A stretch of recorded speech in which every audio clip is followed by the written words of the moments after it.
Assalamualaikum warahmatullahi wabarakatuh.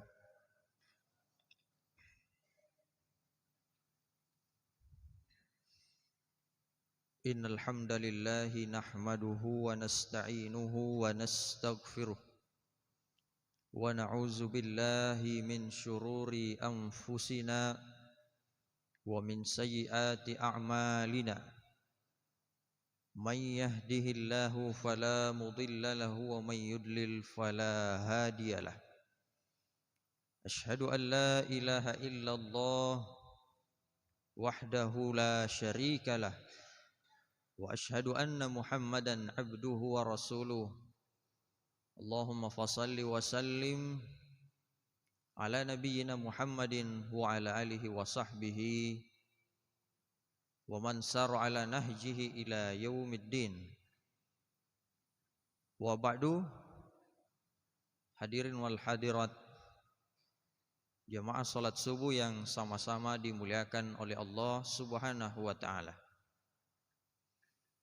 Kita bersyukur kepada Allah Subhanahu wa taala dengan senantiasa mengucapkan alhamdulillahi rabbil alamin atas segala karunia, nikmat serta kesempatan untuk kembali menghirup udara segar di hari-hari bulan Sya'ban ini sebagai modal bagi kita untuk mempersiapkan sebaik-baik bekal menuju hari esok. Apatah lagi, tidak lama lagi insyaallah, kalau Allah menghendaki, kita akan dipertemukan oleh Allah Subhanahu wa taala dengan bulan suci Ramadan.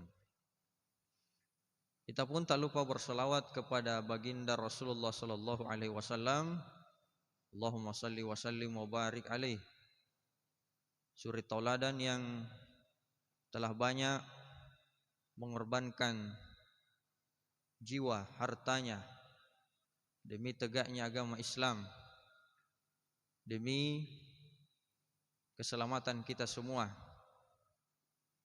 Maka tanda cinta kita kepada beliau adalah kita hidupkan sunnahnya, kita bela bila ada yang ingin menjadikan agama ini merupakan sebagai agama yang menjadikan kehidupan dianggap sebagai ambang kehancuran. Tapi sungguh Islam datang hadir di tengah-tengah kita sebagai rahmatan lil alamin yang membawa keselamatan bagi seluruh alam semesta. Jamaah salat subuh yang sama-sama berbahagia. Dalam Quran surah yang ke-54 Az-Zariyat ayat 24 dan seterusnya. Pada ayat tersebut Allah Subhanahu wa taala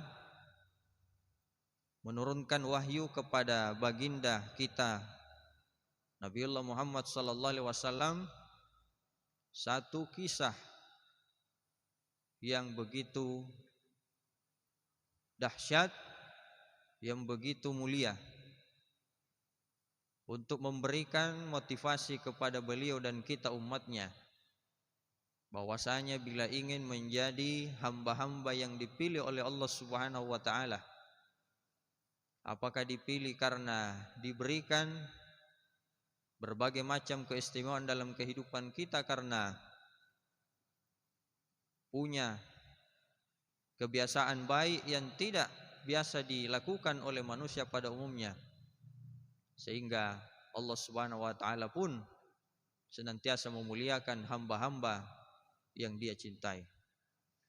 Dalam kisah itu malaikat Jibril mendatangi Nabi kita dengan mengucapkan, dengan berkata, Hal ataka hadisu Ibrahim al-mukramun.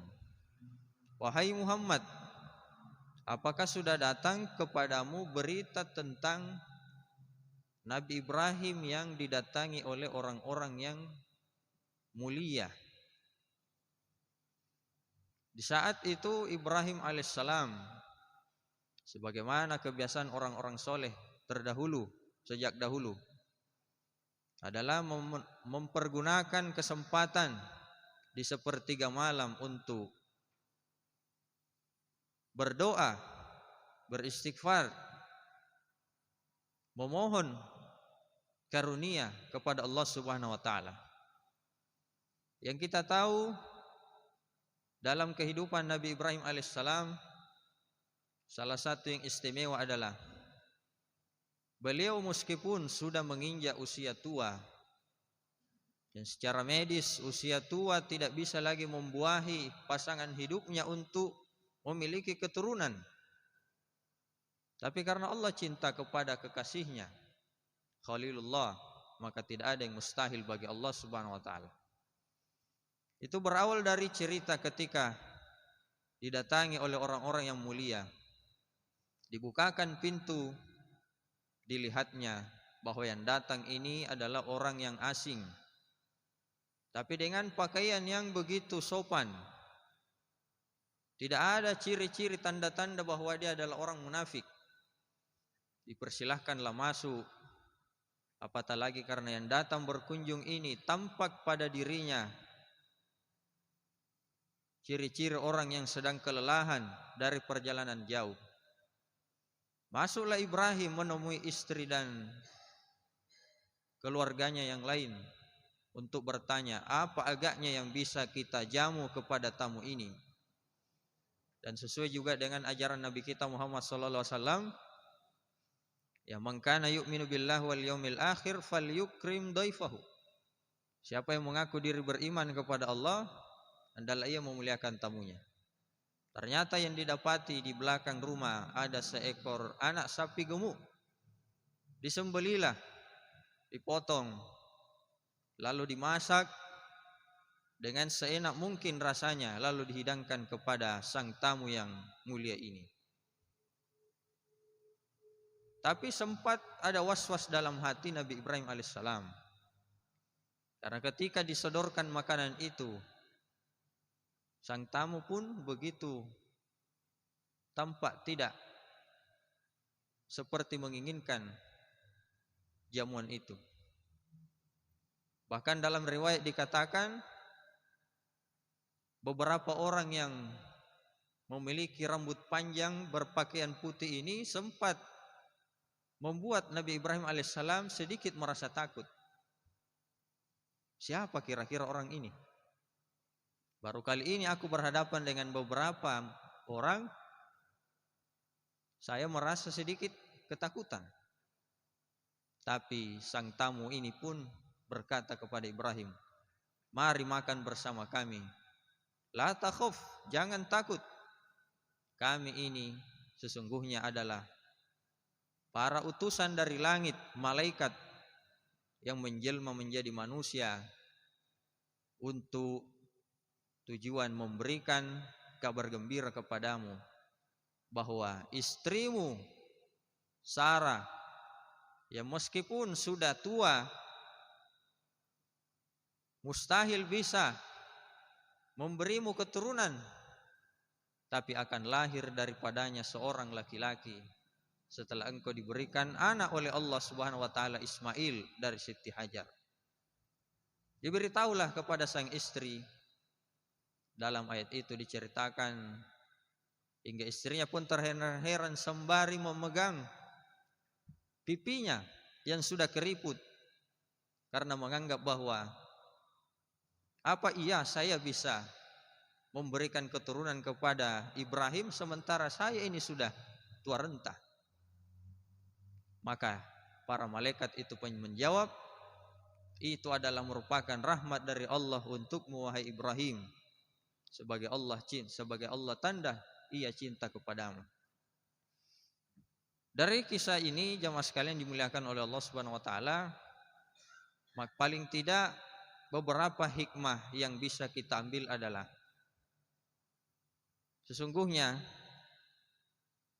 bila sampai hari ini di hari yang keberapa Sya'ban, Kemarin di hari Jumat adalah hari yang kelima, Sabtu hari ketujuh, Ahad ke-8, 9 Senin,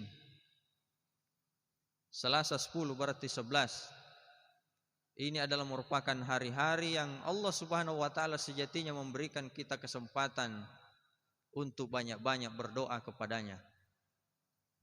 Jangan kita menjadi hamba-hamba Allah Subhanahu wa taala yang dikatakan oleh Nabi 14 abad yang lalu, bahwasanya Sya'ban adalah merupakan bulan yang banyak dilalaikan oleh manusia.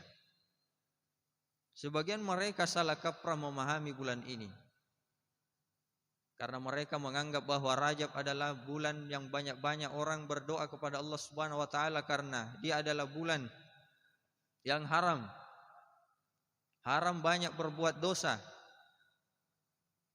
sehingga masuk Sya'ban dianggap sebagai bulan istirahat, sebagai persiapan menghadapi Ramadan. Tapi Nabi justru memberikan contoh yang terbaik. Jadikan bulan ini sebagai bulan kesempatan kita untuk banyak-banyak menyampaikan hajat kita kepada Allah. Lihat Nabi Ibrahim alaihissalam dalam kisah surah Az-Zariyat tadi. Apa yang selama hidupnya beliau impikan memperoleh keturunan, yang meskipun orang mustahil punya lagi keturunan, tapi karena beliau tidak pernah berhenti berdoa, apatah lagi di waktu-waktu terbaik di sepertiga malam sebagaimana yang beliau biasakan, Allah Subhanahu wa taala mengijabah beliau doanya sehingga diberikan apa yang selama hidupnya beliau impikan untuk diberikan oleh Allah Subhanahu wa taala. Maka di antara amal-amal yang disebutkan oleh Nabi ketika ditanya oleh sahabat, kenapa banyak-banyak berpuasa di bulan ini sementara di bulan lain tidak biasanya, kecuali di bulan Ramadan? Maka Nabi SAW berkata, ini adalah bulan di mana Allah Subhanahu wa taala selalu hampir setiap hari menerima laporan amal dari setiap hambanya.